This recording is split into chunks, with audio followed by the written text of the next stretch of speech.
Hello नमस्कार मेरे सभी प्यारे साथियों, आरपीएससी व्यूज में आपका एक बार फिर से स्वागत है। हमने इकोनॉमिक्स की जो क्लासें की थी पिछली बार, तो कुछ समय से क्लास नहीं आ पाई, उसके लिए खेद है। तो चलिए हम स्टार्ट करते हैं हमारी इकोनॉमिक्स की अगली क्लास। तो हमने पिछली जो क्लास थी उसमें हमने पढ़ा था राष्ट्रीय आय क्या है और राष्ट्रीय आय को हम कैसे परिभाषित करते हैं। तो अब उसमें हमने देखा भी था कि जो राष्ट्रीय आय की जो अवधारणा है, concept of the national income थी, उसकी क्या क्या अवधारणा है, जैसे कि जीडीपी है, एनएनपी है, एनडीपी है, जीएनडीपी है। तो ये सभी कॉन्सेप्ट जो अवधारणा है, राष्ट्रीय आय की अवधारणा है, उनसे संबंधित हम पूरा चैप्टर क्लियर करेंगे। और जो भी अन्य जो भी शब्दावलियाँ जो होंगी, साथ साथ हम उसको भी देखते रहेंगे।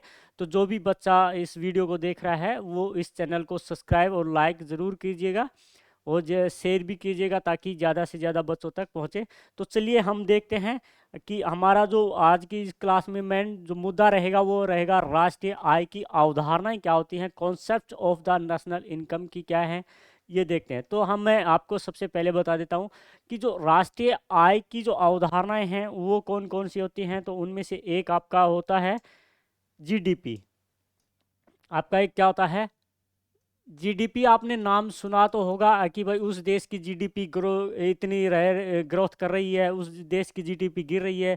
जैसे हाल ही में आपने देखा होगा कि पाकिस्तान की जो जीडीपी है वो दिन प्रतिदिन नीचे गिरती जा रही है, और भारत की जो जीडीपी है वो क्या हो रही है, ग्रोथ कर रही है ना। तो ये आखिर जीडीपी होता क्या है, तो वो देखेगा। जीडीपी का अगर हम फुल फॉर्म देखेंगे तो इसका फुल फॉर्म होता है ग्रोस, है ना। डी का मतलब होता है डोमेस्टिक, यानी कि घरेलू, है ना। डोमेस्टिक प्रोडक्ट, डोमेस्टिक प्रोडक्ट होता है। क्या होता है, डोमेस्टिक प्रोडक्ट होता है। यानी कि अगर मैं हिंदी की बात करूं यहाँ पे, तो इसको हिंदी में कहा जाता है, ग्रोस का मतलब होता है सकल, सकल घरेलू उत्पाद। क्या होता है, सकल घरेलू, प्रोडक्ट का मतलब क्या होता है, उत्पाद, है ना। तो यानी कि सामान्य तौर पर अगर हम देखें तो पूर्ण रूप से जो अगर हम देखें, पूर्ण रूप से जो भी प्रोडक्ट बन रहा है या जो भी उत्पाद जो बन रहा है, जो भी वस्तु जो बन रही है, वो कहाँ पर बन रही है, घरेलू का मतलब क्या होता है कि घर के अंदर ही बन रही है। ठीक है। तो वो जो भी उत्पाद घर, हमारे घर की सीमा के अंदर ही जो उत्पादन हो रहा है, तो उसको हम किस में शामिल करते हैं, जीडीपी में। ठीक है। तो देखिए जीडीपी का अगर हम अर्थ यहाँ पर देखेंगे तो जीडीपी किसे कहते हैं, जीडीपी क्या है, ये चीज़ अगर हम यहाँ पे देखेंगे तो वो देखिएगा जीडीपी क्या है ना।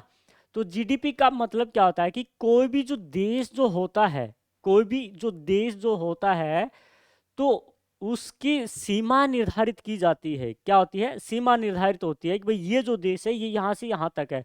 तो उस सीमा को बोला गया है भौगोलिक क्षेत्र। क्या बोला गया है, भौगोलिक क्षेत्र। और हमने ये पहले भी डिसाइड कर लिया था कि जो भौगोलिक जो सीमाएं जो होती हैं वो कौन कौन सी हैं। तो अगर आप ये नहीं वो किया है तो आप पिछली वीडियो में जाकर देख सकते हैं कि आखिर एक देश की भौगोलिक सीमाएं क्या होती हैं, कौन कौन से क्षेत्र आते हैं जो भौगोलिक सीमा के अंतर्गत आते हैं। तो किसी भी जो देश जो होता है या किसी भी देश की भौगोलिक भौगोलिक जो सीमा है, सीमा के अंदर, सीमा के अंदर, ठीक है, एक वित्तीय वर्ष के दौरान, वित्तीय वर्ष, और वित्तीय वर्ष भी के कब होता है भारत का, 1 अप्रैल से लेकर 31 मार्च का भारत का वित्तीय, एक वित्तीय अप्रैल डिसाइड किया गया है। तो एक वित्तीय वर्ष में भौगोलिक सीमा, तो हमने यहाँ पे देख लिया ना कि भौगोलिक जो सीमा है, तो एक वर्ष के एक वित्तीय वर्ष के अंदर जितनी भी जो वस्तुएं या सीमाएं जो सेवाएं जो उत्पाद होती हैं, जो भी प्रोडक्ट जो बनता है, उसको हम क्या बोलते हैं, है ना, उसको हम क्या बोलते हैं, जीडीपी में काउंट करते हैं। ठीक है। तो एक वित्तीय वर्ष में उत्पादित उत्पादित सेवाओं और अंतिम वस्तुओं का, अंतिम वस्तुओं का मूल्य का योग क्या कहलाता है भाई? योग ही क्या कहलाता है? जीडीपी कहलाता है, जीडीपी कहलाता है। ठीक है, यानी कि कोई भी जो देश जो होता है उसकी भौगोलिक सीमा होती है, और उस भौगोलिक सीमा के अंतर्गत, ठीक है, भौगोलिक सीमा मान लीजिए ये आपका जो भारत है, ये क्या है आपका? भारत है, ठीक है ना, ये आपका क्या है?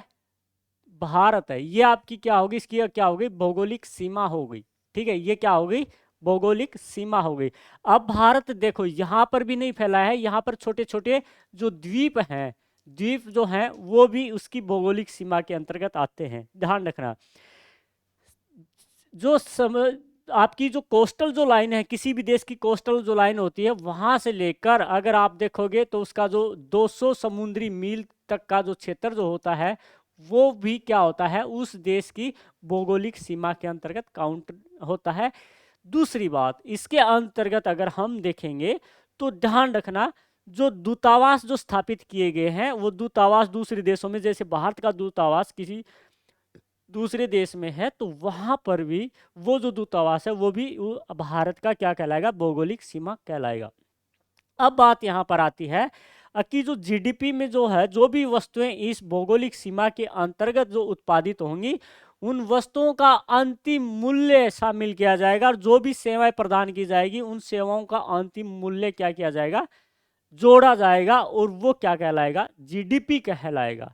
ठीक है, अब मान लीजिए कोई भी जो है, अगर हम यहाँ पर देखें, कोई भी मार्कर यहाँ पर बनाया जा रहा है, ठीक है, कोई भी मान लीजिए, कोई भी, जैसे कि आप देखोगे कि बिस्कुट जो बनाया जा रहा है, बिस्कुट बनाया जा रहा है, तो उसका जो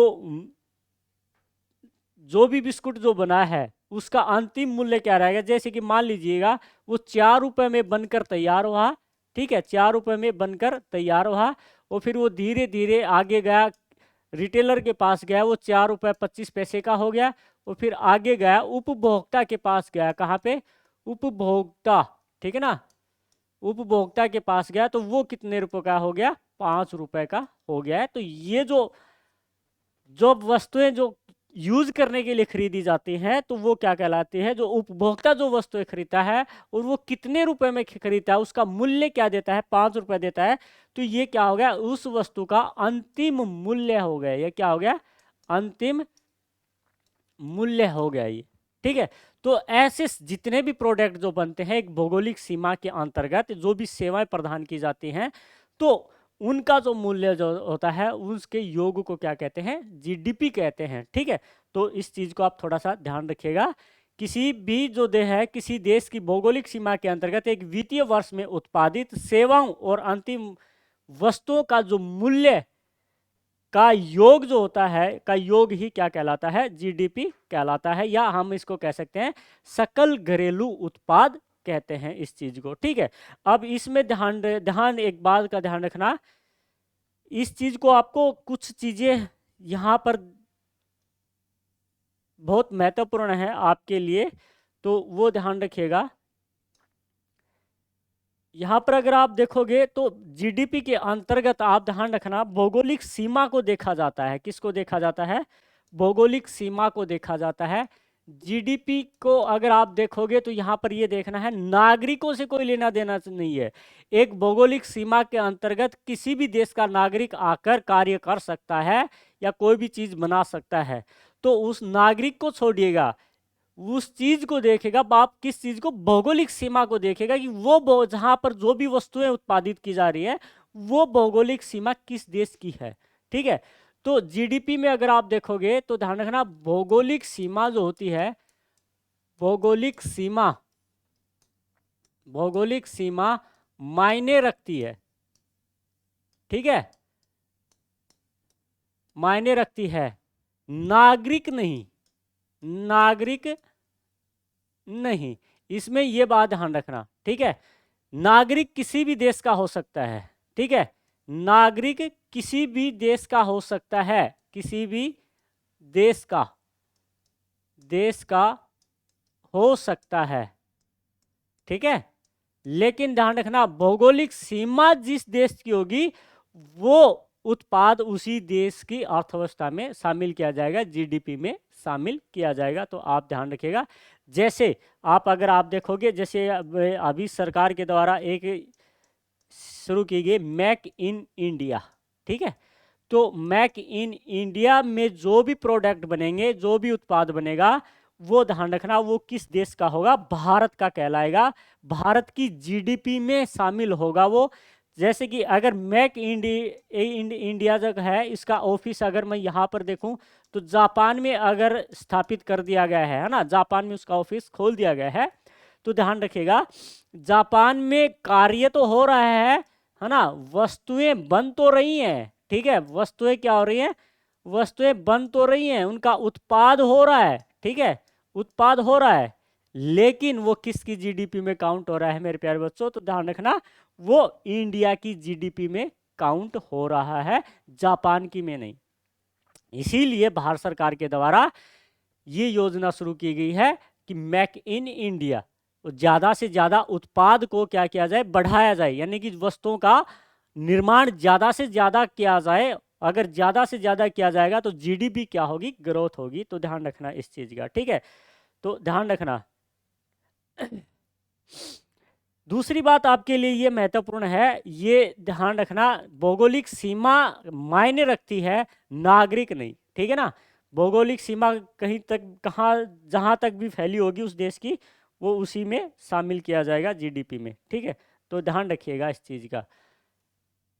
दूसरी बात आप ध्यान रखना, किसी भी देश का जो आर्थिक जो विकास जो देखा जाता है, या ये देखा जाता है कि वो देश कितना उन्नति कर रहा है, विकास कर रहा है, डेवलपमेंट उसमें हो रही है और नहीं हो रही है, वो किसके आधार पर देखा जाता है, वो सिर्फ जीडीपी के आधार पर देखा जाता है। तो ध्यान रखना, किसी भी देश की, किसी भी देश की आर्थिक विकास,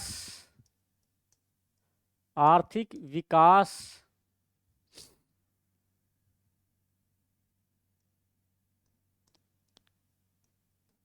का ध्यान रखिएगा, प्रगति, ठीक है ना, प्रगति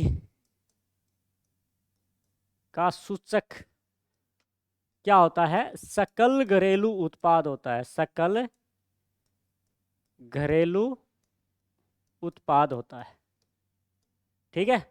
क्या होता है, सकल घरेलू उत्पाद होता है, यानी कि जो जीडीपी है वो जीडीपी ही होता है। जिस देश की जितनी जीडीपी ग्रोथ करेगी, तो ध्यान रखना जो कंट्री है, कंट्री उतना ही क्या होगा, ग्रोथ करेगा। और अगर ये जीडीपी डाउन जा रही है, यानी कि वस्तुओं का उत्पादन कम हो रहा है, तो ध्यान रखना जीडीपी डाउन जाएगी, जीडीपी डाउन जाएगी तो उस देश का विकास भी क्या होगा, डाउन जाएगा। समझ में आ रहा है कुछ चीजें, तो ध्यान रखिएगा इस चीज का, ठीक है ना। इसमें ध्यान रखना, जीडीपी में गैर नागरिक भी हो सकता है और उस देश का नागरिक भी हो सकता है, लेकिन भौगोलिक सीमा उसी देश की होनी चाहिए जिस देश की जीडीपी के बारे में हम चर्चा करते हैं। जैसे कि चीन की जीडीपी ले लीजिएगा, पाकिस्तान की जीडीपी ले लीजिए, बांग्लादेश की, जापान की, रशिया की, अमेरिका की, है ना, किसी भी देश की जीडीपी, तो उसकी भौगोलिक सीमा को आप ध्यान में रखिएगा। वो भौगोलिक जिस जहां पर उत्पाद हो रहा है, प्रोडक्शन हो रहा है, वो क्षेत्र, वो भौगोलिक सीमा किस देश के अंतर्गत आती है, उसी में शामिल किया जाता है, ठीक है। तो आप इस चीज को ध्यान रखिएगा। तो ये होती है आपकी जीडीपी, होती है, क्या होती है, जीडीपी, ठीक है ना। तो आगे देखिएगा, अगर जीडीपी में वार्षिक जो प्रतिशत जो परिवर्तन जो होता है, ध्यान रखना वो क्या कहलाता है, ध्यान रखना, है ना। जीडीपी में, जीडीपी में वार्षिक प्रतिशत परिवर्तन,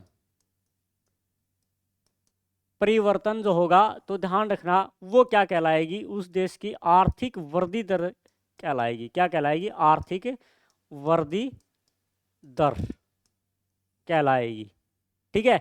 मान लीजिए कोई भी जो देश है उसकी 2020 में जो वृद्धि दर थी, जीडीपी की वृद्धि दर थी 5%, ठीक है। 2021 में अगर वो ध्यान रखना वो हो जाती है 5.5%। तो ये एक साल के अंतर्गत जो परिवर्तन आया है उत्पादन में, ठीक है, तो वो वृद्धि दर जो है वो क्या कहलाएगी, ध्यान रखना, आर्थिक वृद्धि दर कहलाएगी उस देश की, ठीक है, अर्थव्यवस्था की वृद्धि, यानी कि उसकी अर्थव्यवस्था धीरे धीरे क्या हो रही है, बढ़ रही है। 2022 में अगर आप देखोगे, मान लीजिए बढ़ रही है, तो वो हो जाती है 6%, ठीक है, तो 6% हो रही है। तो यानी कि इसका मतलब है कि यहाँ पर जो इसकी अर्थव्यवस्था है, अर्थव्यवस्था क्या हो रही है, ठीक है, मजबूत हो रही है ना, यानी कि वृद्धि कर रही है ना, क्या कर रही है, वृद्धि कर रही है, इस चीज का ध्यान रखना। अगर ये डाउन जा रही है तो उसकी अर्थव्यवस्था क्या होगी, कम होती जाएगी, जीडीपी डाउन होती जाएगी, अर्थव्यवस्था कमजोर होती हुई चली जाएगी, जैसे कि पाकिस्तान की वर्तमान में अर्थव्यवस्था क्या जा रही है, डाउन जा रही है। तो ध्यान रखिएगा इस चीज का, ठीक ना। जो आपने देखा होगा कि जो अंतर्राष्ट्रीय मुद्रा जो कोष है ना, एक संगठन है विश्व लेवल के ऊपर, ध्यान रखिएगा, आई आईएमएफ का नाम सुना होगा, और आपने सुना होगा कि वर्ल्ड बैंक, ठीक है, ये दो संस्थाएं हैं। किसी भी देश की जो है ना तुलनात्मक जो विश्लेषण जो करते हैं, वो किसके आधार पर करते हैं, जीडीपी के आधार पर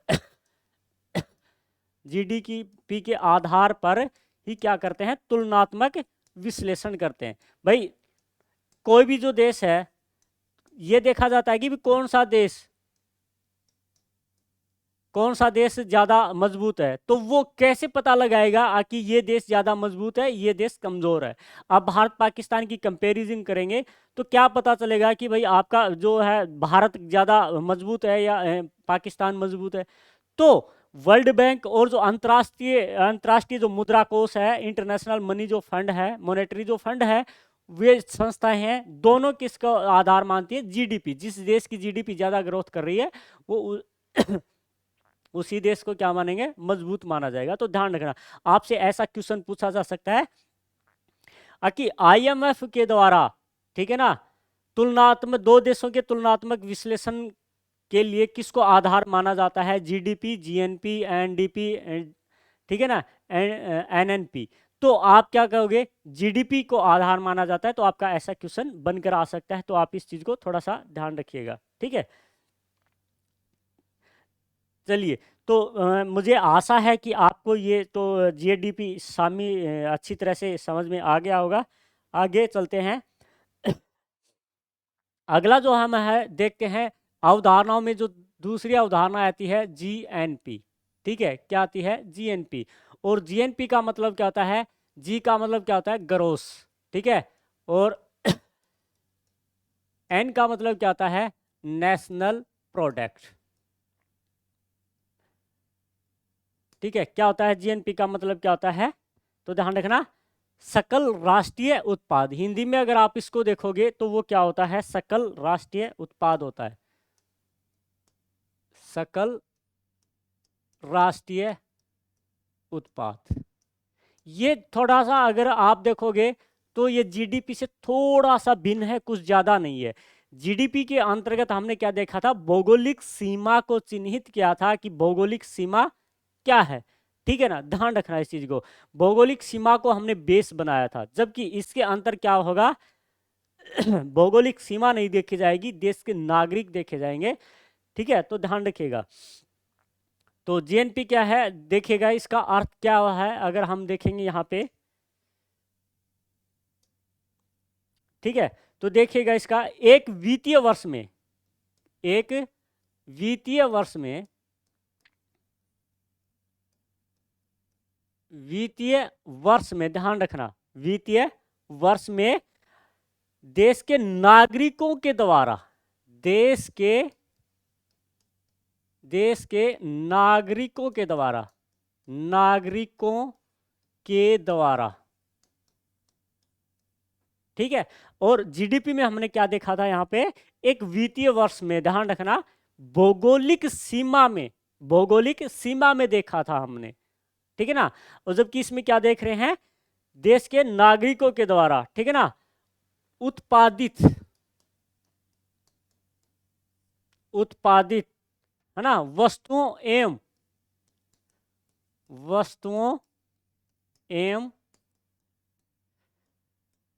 सॉरी सीमा हो गया सेवाओं, ठीक है ना,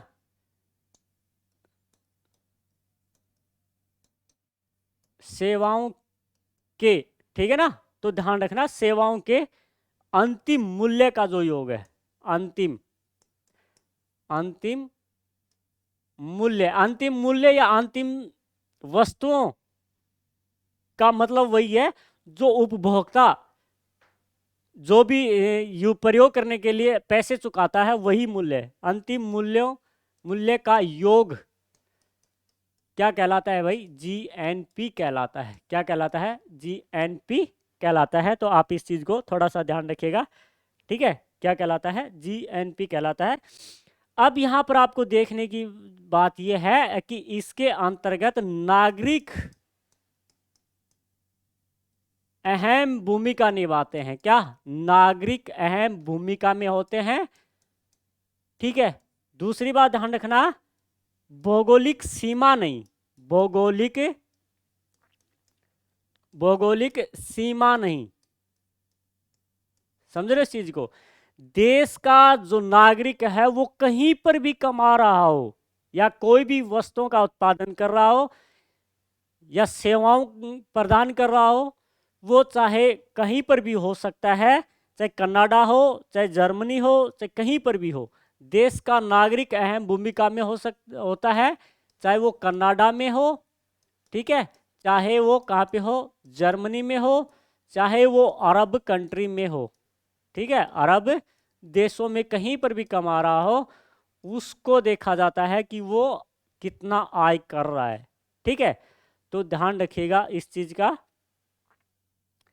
तो जीडीपी में हमने भौगोलिक सीमा को देखा था, जबकि जीएनपी में हमारे लिए मेन मुद्दा क्या रहेगा, देश के नागरिक कहाँ कहाँ पर कमाई कर रहे हैं या वस्तुओं का उत्पादन कर रहे हैं, उनका फिर अंतिम मूल्य जोड़ा जाता है। तो फिर वो क्या कहलाता है, जीएनपी कहलाता है। क्या कहलाता है, जीएनपी कहलाता है। समझ रहे इस चीज को, ठीक है ना। तो जीएनपी के लिए अगर आप देखोगे तो ध्यान रखना कैसे निकाला जाता है, तो वो देखिएगा आप इधर। जीएनपी में अगर आप देखोगे, जीएनपी में, ठीक है ना, जीएनपी को अगर निकालोगे तो आप क्या कर सकते हो, कैसे निकाल सकते हो भाई। भारत में ऐसा तो नहीं कि भाई भारत के नागरिक बाहर जाकर कमा रहे होंगे, दूसरे देश के नागरिक भी भारत में आकर कमा रहे होंगे, है ना। तो उन दोनों का जो बैलेंस जो होता है, जो उनका घटाव या जोड़ने के बाद जो बैलेंस बचता है, वो हम क्या कर देते हैं, जीडीपी में शामिल कर देते हैं। तो फिर वो क्या हो जाएगी, ध्यान रखना, जीएनपी हो जाएगी। तो जीएनपी का निकालने के लिए क्या होगा कि जीडीपी का हम ले लें कि मान लीजिए एक देश के द्वारा, मान लीजिए कि 1 लाख रुपए एक वित्तीय वर्ष में 1 लाख रुपए आए, ठीक है, लेकिन वो आए कहाँ पर थे, वो भौगोलिक सीमा के अंतर्गत आए। लेकिन हमें जीएनपी निकालना है, जीएनपी निकालना है तो हम क्या देखेंगे, भौगोलिक सीमा नहीं देखेंगे, सिर्फ नागरिक देखेंगे, गैर नागरिकों के को निकाल देंगे, ठीक है। तो ध्यान रखिएगा इसमें, इसमें एक्स माइनस एम, ठीक है। तो यहां पर अगर हम यहां पर देखेंगे तो एक्स का मतलब क्या होता है, यहाँ पे एक्स का मतलब क्या होता है, एक्स का मतलब होता है देश के नागरिक। क्या होता है, देश के नागरिक, ठीक है। और एम का मतलब क्या होता है, विदेशी नागरिक, विदेशी नागरिक, विदेशी नागरिक। ये विदेशी नागरिक कौन से हैं भाई, अगर आप देखोगे तो समझ में आएगा। ये नहीं है कि भाई अमेरिका में रहकर अमेरिका का आदमी कमा रहा है, तो वो मतलब नहीं है। दूसरे देश का नागरिक भारत में आकर कमा रहा है, वो कमाई हम निकाल देंगे। और भारत के जो नागरिक हैं वो भारत में कमा रहे हैं, और कुछ नागरिक दूसरे देशों में जाकर कमा रहे हैं, तो उनकी आय को हम क्या कर लेंगे, जोड़ देंगे, ठीक है। तो वो किस में जोड़ देंगे, इन दोनों की। तो ध्यान रखना, इन दोनों को जोड़ने, जीडीपी में जोड़ने पर हमारे पास क्या आ जाएगा, जीएनपी आ जाएगा। क्या आ जाएगा, जीएनपी आ जाएगा। इस चीज को थोड़ा सा ध्यान रखिएगा, ठीक है ना। क्लियर हो गया इतनी बात, ठीक है ना। तो ध्यान रखना, सकल राष्ट्रीय आय का जो आय का जो है उत्पाद का जो संबंध है वो देश के नागरिकों से है, भौगोलिक सीमा से नहीं है। जबकि जीडीपी में ध्यान रखना, सकल घरेलू उत्पाद का जो संबंध है वो किससे, भौगोलिक सीमा से है, नागरिक से कतई नहीं है। ध्यान रखना इस चीज का, ठीक है। तो ध्यान रखना, एक्स का मतलब यहां पे क्या होता है, देश के नागरिकों के द्वारा अर्जित आय, है ना, द्वारा अर्जित आय, ठीक है। और विदेशी नागरिकों के द्वारा, ध्यान रखना, अर्जित आय, अर्जित आय। क्लियर हो गया इस चीज का, तो ध्यान रखिएगा इस चीज में, ठीक है ना। तो ध्यान रखिएगा। अब यहां पर थोड़ा सा समझिएगा, यहां से थोड़ा सा समझिएगा, यहां पे आपको एक शब्द और देखने को मिलेगा, वो देखिएगा क्या है भाई। मान लीजिए देश के नागरिक दूसरे देशों में जो जाकर रह रहे हैं, दूसरे देशों में जाकर जो रह रहे हैं, ठीक है ना। तो ध्यान रखना, दूसरे देशों में जाकर रह रहे हैं, वो कमा रहे हैं $10,000। क्या कमा रहे हैं, $10,000 कमा रहे हैं, ठीक है ना। क्या कमा रहे हैं, $10,000 कमा रहे हैं। जबकि ये जो कमा रहे हैं ये $8,000 कमा रहे हैं। क्या कमा रहे हैं, $8,000 कमा रहे हैं। क्लियर हो गया। अब भारतीय नागरिक क्या कमा रहे हैं, ज्यादा कमा रहे हैं ना दूसरे देशों में रहकर। ये वो नागरिक हैं जो दूसरे देशों में है, वो कौन से हैं, दूसरे देशों में है, ठीक है। जीडीपी मान लीजिए भारत के अंतर्गत 1,00,000, ठीक है, क्या 1,00,000 रुपए कमा रहे हैं। क्या कमा रहे हैं, $1,00,000 मान लीजिएगा, सेम कर लीजिएगा प्राइस, तो ठीक है। क्या कमा रहे हैं, $1,00,000 कमा रहे हैं। तो इसको छोड़ दीजिएगा। अब यहाँ पे देखिएगा, जो देश के नागरिकों के द्वारा अर्जित आय है, दूसरे देशों में जो उत्पादन कर रहे हैं, है ना, क्या कर रहे हैं, दूसरे देशों में उत्पादन कर रहे हैं, तो वो ध्यान रखिएगा इस चीज का, ठीक है। और यहाँ पर विदेशी नागरिक भारत में कर रहे हैं, तो कितना का अंतर आ रहा है, 2,000 का अंतर आ रहा है, $2,000 का अंतर आ रहा है, ठीक है, $2,000। तो ये $2,000 को हम इसमें जोड़ देंगे तो वो क्या आ जाएगी, ध्यान रखना, 1,02,000 जो है वो क्या आ जाएगी, जीएनपी आ जाएगी। जीडीपी कितनी है हमारे पास, $1,00,000। अगर इसमें से हम विदेशी से अर्जित आय जो है, देश के नागरिक जो है वो, और जो विदेशी जो नागरिक भारत में कमा रहे हैं उनका जो डिफरेंस ले लेंगे, वो जोड़ देंगे तो क्या आ जाएगा, जीएनपी आ जाएगा, ठीक है। तो ध्यान रखिएगा। दूसरा तरीका यह है कि इसको आपसे पूछा जा सकता है, जीएनपी बराबर जीडीपी प्लस में, ठीक है ना। प्लस में क्या होगा, देखना, विदेशों से प्राप्त निवल आय। क्या होगा, विदेशों से प्राप्त निवल आय, ठीक है। तो ध्यान रखिएगा इस चीज का, निवल आय कौन सी है, ये वाली क्या कहलाएगी, निवल आय कहलाएगी। ये वाली क्या कहलाएगी, निवल आय कहलाएगी। इसको बोला जाता है NFIA, ठीक है, नेट फैक्टर, ठीक है ना, नेट फैक्टर फ्रॉम अबोर्ड, ठीक है। ध्यान रखना है इस चीज का, ये क्या कहलाएगी आपकी, तो ध्यान रखिएगा NFI, ठीक है ना, NFIA कहलाएगा, इस चीज को ध्यान रखना। तो ये अगर हम इसमें जीडीपी में जोड़ देंगे, जीडीपी में जोड़ देंगे तो क्या आ जाएगा, जीएनपी निकल के आ जाएगी। अब हम थोड़ा सा संक्षेप में थोड़ा सा रिवीजन कीजिएगा। जीडीपी को हमने देखा, जीडीपी का मतलब क्या होता है, एक भौगोलिक सीमा के, किसी भी देश की अर्थव्यवस्था है, उस देश की भौगोलिक जो सीमा है उसके अंदर जो भी वस्तुएं या सेवाओं का अंतिम मूल्य जो जोड़ा जाता है वो जीडीपी कहलाता है। चाहे वो जो दूसरे देश का नागरिक कर रहा हो उत्पादन, चाहे उसी देश का कर रहा हो, ठीक है। जबकि हम यहाँ पर देखेंगे जीएनपी में, जीएनपी में क्या होगा, भौगोलिक सीमा से नहीं होगा, देश के नागरिकों से होगा, कि भाई देश के नागरिक कहाँ कहाँ जाकर कमा रहे हैं, भारत के अंदर नागरिक जो कमा रहे हैं और दूसरे देशों में जो कमा रहे हैं उनका योग, और उनमें से हम निकाल देंगे जो भारत में आकर दूसरे देश के नागरिक कमा रहे हैं उसके आय को निकाल देंगे, तो वो फिर क्या होगा, ध्यान रखना, जीएनपी कहलाएगा, ठीक है। अब इसके संदर्भ में हम देखेंगे तो भारत की जीएनपी जीडीपी से ज्यादा रहती है या कम रहती है, तो हमेशा भारत की जो जीडीपी है वो ध्यान रखना ज्यादा रहती है जीएनपी से। अगर किसी देश की जीएनपी ज्यादा रहेगी, यानी कि ज्यादा रहने का मतलब यहाँ पे उल्टा कर लीजिएगा, यहाँ पे $12,000 कमा रहे होते हैं, क्या कितने कमा रहे होते हैं, $12,000, यानी कि भारत से $2,000 ज़्यादा जा रहे हैं, है ना, 2,000 ज़्यादा डॉलर जा रहे हैं। तो हम इसमें क्या कर देंगे, दो घटा देंगे, तो यानी कि $98,000 रहेगा। तो यानी कि हमारी जीएनपी कम हो जाएगी, और जीएनपी कम होने का मतलब है देश की अर्थव्यवस्था कमजोर होना। ठीक है, ध्यान रखना इस चीज का।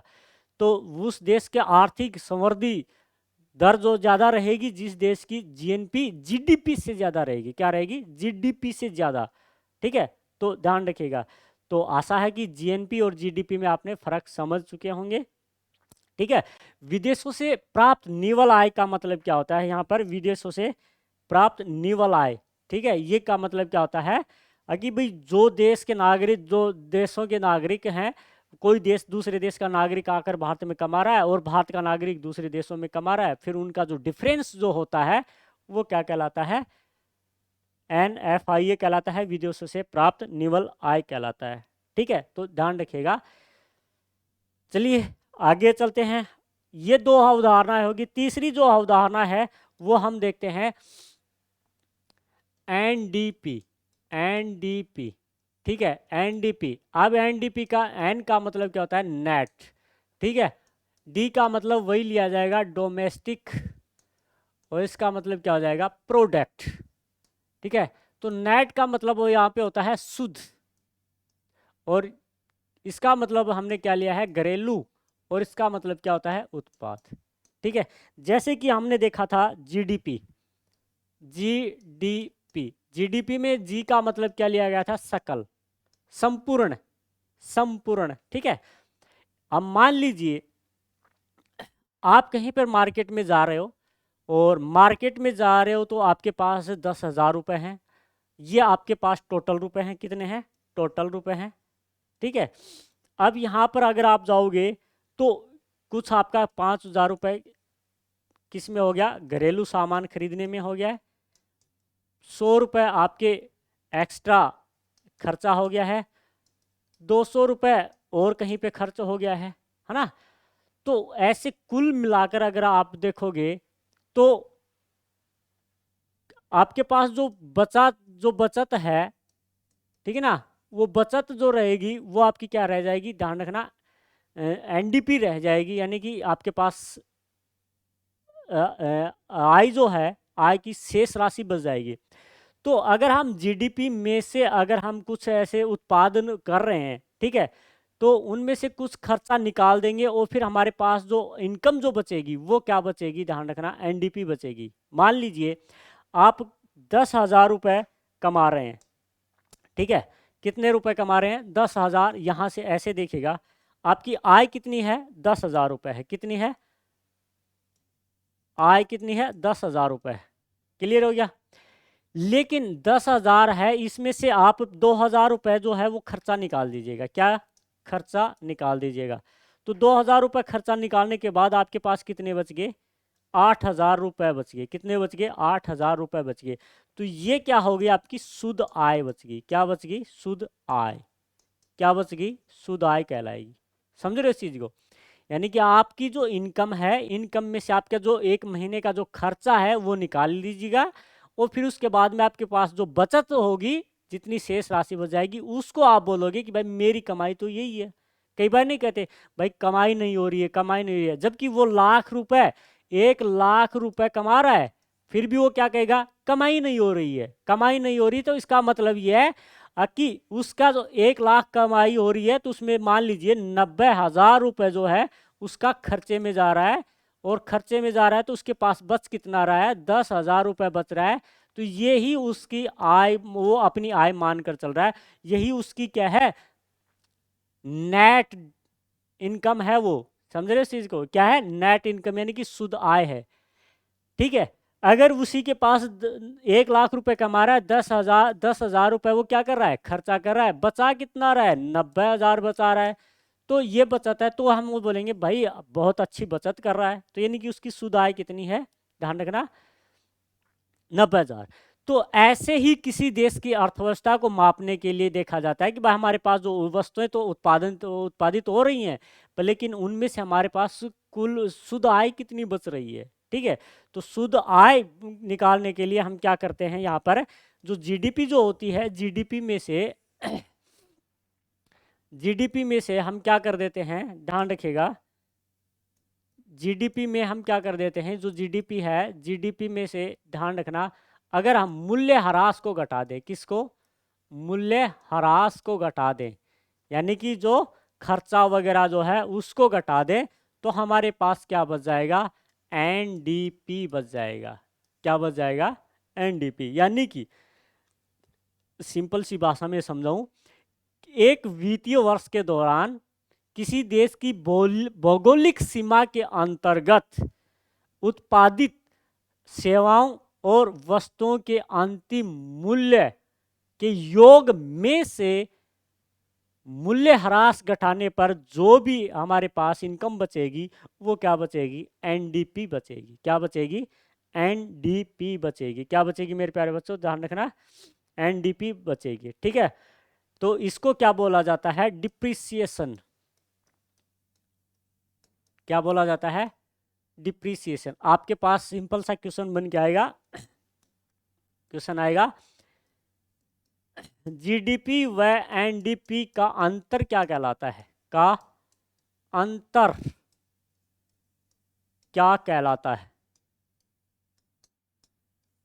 क्या कहलाता है। तो आप क्या बताओगे, जो आपके ऑप्शन में जब या मूल्य ह्रास दिया होगा या डिप्रिसिएशन दिया होगा या फिर मूल्य ह्रास की जगह आपके पास एक नया शब्द दे दिया जाएगा जिसको बोलते हैं गिसावट।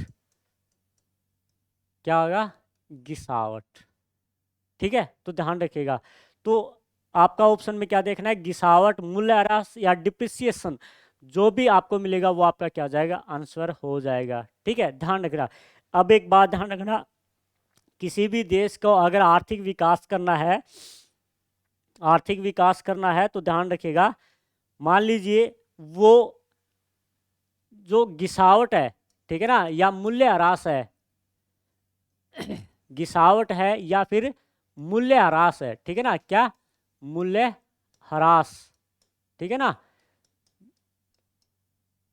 डिप्रिसिएशन जो है उसको देखकर अगर कार्य करेगा तो वो ज़्यादा प्रगति करेगा। जैसे कि आप एक मान लीजिए आपके घर में है, आपके घर में आपने कोई भी काम कर रहे हो, काम कर रहे हो तो ध्यान रखना, आप एक इनकम का कुछ हिस्सा अगर साइड में बचा कर चलोगे कि भाई कल न कुछ ऐसी हो जाए कि हमारे पास पैसों की ज़रूरत पड़ जाए, तो वो पैसों की ज़रूरत पड़ जाएगी, उस टाइम आप उस पैसों को यूज कर सकते हैं।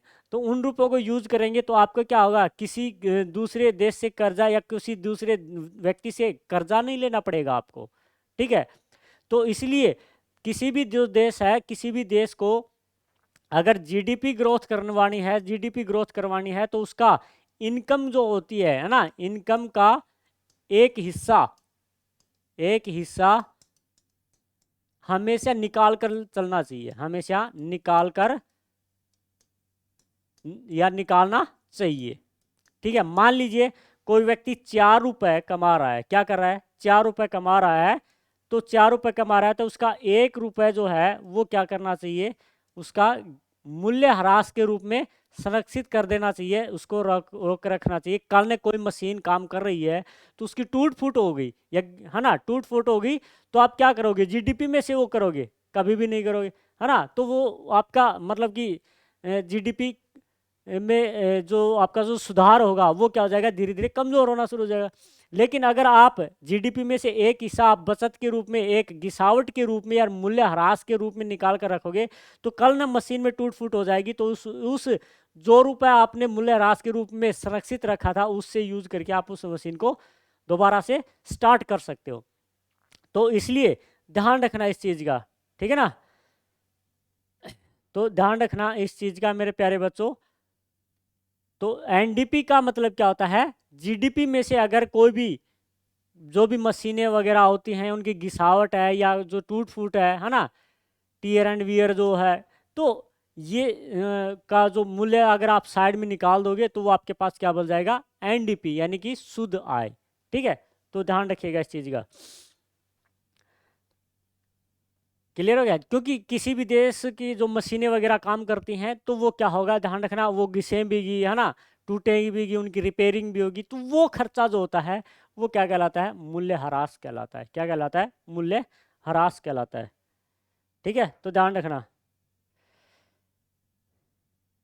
क्लियर हो गया इतनी बार?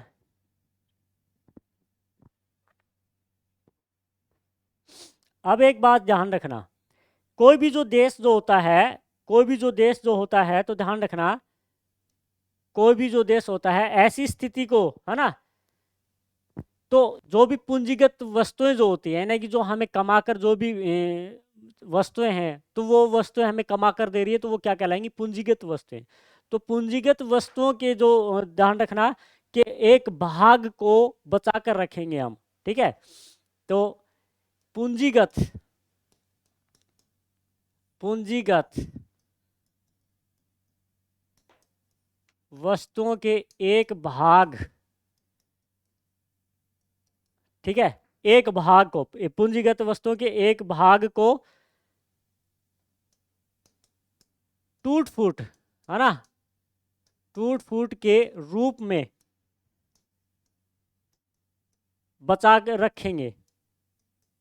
ठीक है ना, रखेंगे, तो ध्यान रखना क्या होगा हमारे लिए? ये क्या होगा? देश की उन्नति के लिए क्या हो रहेगा, है ना, ये उत्पादक जो क्षमता है वो उतनी ज़्यादा बढ़ती चली जाएगी। ठीक है ना, तो ध्यान रखिएगा, एक राष्ट्र के लिए बात है। जैसे मैंने अभी बताया कि 4 रुपए में से एक एक रुपया हमने किसके रूप में रख दिया? मूल्य ह्रास के रूप में क्या कर दिया? संरक्षित रख दिया। ठीक है, मूल्य ह्रास के रूप में क्या कर दिया? सुरक्षित रख दिया, कि कभी भी अगर हमारी मशीन में गड़बड़ हो जाएगी या टूट फूट हो जाएगी, तो हम इन पैसों से क्या कर सकते हैं? उनका रिपेयर कर सकते हैं। ठीक है, तो ध्यान रखना इस चीज को, तो ध्यान रखना अगर हम ऐसा नहीं रखेंगे, ऐसा नहीं करेंगे, तो एनडीपी का जो एक मूल्य ह्रास का रुपए नहीं रखेंगे, तो ध्यान रखना उस देश की जो उत्पादक जो क्षमता है, या उस राष्ट्र की उत्पादक जो क्षमता है, वो क्या हो जाएगी? कमजोर पड़ जाएगी। तो कमजोर ना पड़े इसीलिए हमने मूल्य ह्रास के लिए के रूप में एक पूंजीगत जो वस्तु है उसका एक हिस्सा क्या हो जाएगा? हम रख देते हैं। ठीक है, तो ध्यान रखना चाहिए। ठीक है, तो ध्यान रखना, अब हमने यहाँ पे 1 रुपये रखा है मूल्य ह्रास के रूप में, तो इसको क्या बोलते हैं? इसको क्या बोलते हैं? तो ध्यान रखिएगा, इसको बोलते हैं कैपिटल कैपिटल कंजप्शन। ठीक है ना,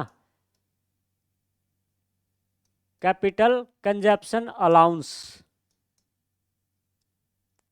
क्या बोलते हैं मेरे प्यारे बच्चों? ध्यान रखना, कैपिटल अलाउंस बोलते हैं इसको। क्या बोलते हैं? कैपिटल अलाउंस बोलते हैं। ठीक है ना, तो ध्यान रखिएगा, कंजप्शन। ठीक है, यानी कि शॉर्ट में CCA बोलते हैं। तो जो 1 रुपये मूल्य ह्रास के रूप में जो रखा गया था, 1 रुपये या जो भी संपत्ति आप रखते हो अपने हिसाब से, उसको क्या बोलते हैं अर्थव्यवस्था में? ध्यान रखना, कैपिटल कंजप्शन अलाउंस कहते हैं। ये आपसे क्वेश्चन पूछा जा सकता है कि किसी भी देश की जीडीपी में पूंजीगत जो संपत्ति वस्तु है या संपत्ति है, उसका एक हिस्सा टूट फूट के रूप में रखा जाता है, तो उसको किस नाम से जाना जाता है? उसको किस रूप में रखा जाता है? तो ध्यान रखना, उसको किस रूप में रखा जाता है? कैपिटल कंजप्शन अलाउंस के रूप में रखा जाता है। ठीक है ना, तो ध्यान रखिएगा, है ना, पूंजीगत पूंजीगत, है ना, कंजप्शन का मतलब उपभोग, पूंजीगत यानी कि पूंजी का मतलब क्या है? जो चीजें हमें कमा कर दे रही हैं, आय का हमारा जो साधन है उसके रूप में। ठीक है, तो ध्यान रखना इस चीज का। तो ये क्या होती है? ध्यान रखना, एनडीपी होती है। क्या होती है? एनडीपी होती है। तो ध्यान रखना इस चीज का। क्लियर हो गया इतनी बात? तो ध्यान रखिएगा इस चीज का। आगे देखेगा, एनएनपी को अगर हम यहाँ पर देखेंगे, ठीक है ना, तो उससे पहले थोड़ा सा जान लीजिएगा, चौथी अवधारणा जो आती है वो आती है एनएनपी। अब इसमें से आपका पहला क्वेश्चन ये पूछ लिया जाएगा, उपरोक्त शब्द में से जो रेखांकित एन है, रेखांकित एन का मतलब यहाँ पे इसके नीचे रेखा डाल दी और उसका पूछ लिया फुल फॉर्म क्या होती है, उसका मीनिंग क्या होता है।